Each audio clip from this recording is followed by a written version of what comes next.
ভারী বর্ষণে কক্সবাজারে পাহাড় ধসে প্রাণ হারিয়েছেন বেশ কয়েকজন। আর এই বিষয়ে আরো বিস্তারিত তথ্য জানানোর জন্য চকরিয়া থেকে আমাদের সহকর্মী নাইমাল জিকো সরাসরি যুক্ত হচ্ছেন। জিকো, একটু জানাবেন সবশেষ কি তথ্য আছে এই বিষয়ে আপনার কাছে? বলে আপনাকে ধন্যবাদ। যেমনটি জানেন, এই মুহূর্তে কিন্তু আমি দাঁড়িয়ে আছি চকরিয়ার বাদামতলী এলাকায়, এবং এখানে যেমনটি দেখছেন যে গতকাল রাতে কিন্তু দুজন শিশু পাহাড় ধসে নিহত হয়েছে এবং তাদের এলাকায় পানি উঠে যাওয়ার কারণে কিন্তু সেখানে জানাজা পড়ার বা কবরস্থানে মাটি দেওয়ারও জায়গা নেই, যার কারণে ওনাদের দুজনের জানাজাই কিন্তু হয়েছে এই রাজপথে। এবং রুমি আক্তার এবং ওবায়দুল ইসলাম নামে এই দুই শিশুর মরদেহ কিন্তু এখানে আনা হয়েছে নৌকায় করে, এবং নিয়ে যাওয়া হচ্ছে অন্য আরেকটি উঁচু কবরস্থানে, যেখানে আসলে তাদের দুজনকে শেষবারের মতন দাফন করা হবে।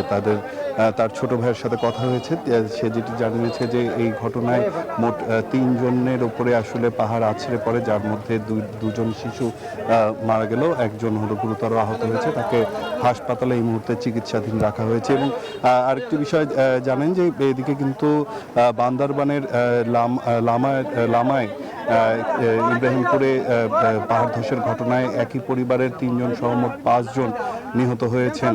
এবং সেখান থেকে কিন্তু আসলে এই ধরনের ঘটনাগুলো পাহাড়ের উপরে বা পাদদেশে যারা থাকেন তাদের দেহ, তাদেরকে আসলে নিরাপদ জায়গায় সরে যাওয়ার জন্য বারবারই কিন্তু আইন শৃঙ্খলা রক্ষাকারী বাহিনীর পক্ষ থেকে বা জনপ্রতিনিধি যারা রয়েছেন তাদের পক্ষ থেকে কিন্তু আহ্বান জানানো হচ্ছে।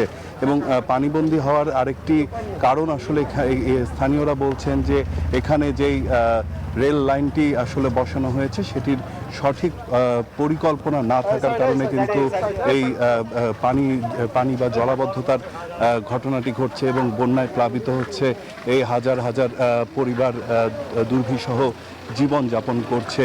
এখান থেকে কিন্তু দেখছেন যেমনটি এই দুজনের লাশ কিন্তু নিয়ে যাওয়া হচ্ছে আরেকটি কবরস্থানে, এবং সেখানেই আসলে তাদের জীবনকে দাফন করা হবে। তো বলেই যেমনটি বলছিলাম যে এখানে আসলে সাধারণ মানুষের ভোগান্তি চরমে পৌঁছেছে, এবং এখানে কিন্তু শেষ নয়। এই ধরনের ভোগান্তি যদি দ্রুতই কোনো ব্যবস্থা গ্রহণ না করা যায়, এই ধরনের ভোগান্তি চলমান থাকবে বলে আমাদেরকে জানিয়েছেন স্থানীয়রা। তাই সরকারের কাছে দাবি এর সুষ্ঠু সমাধানের। তো এই ছিল এখন পর্যন্ত আমার কাছে এখানকার সবশেষ তথ্য। অনেক ধন্যবাদ আপনাকে জিকো, সেই সাথে স্বজনহারা পরিবারের জন্য সমবেদনা নিউজ 24 এর পক্ষ থেকে।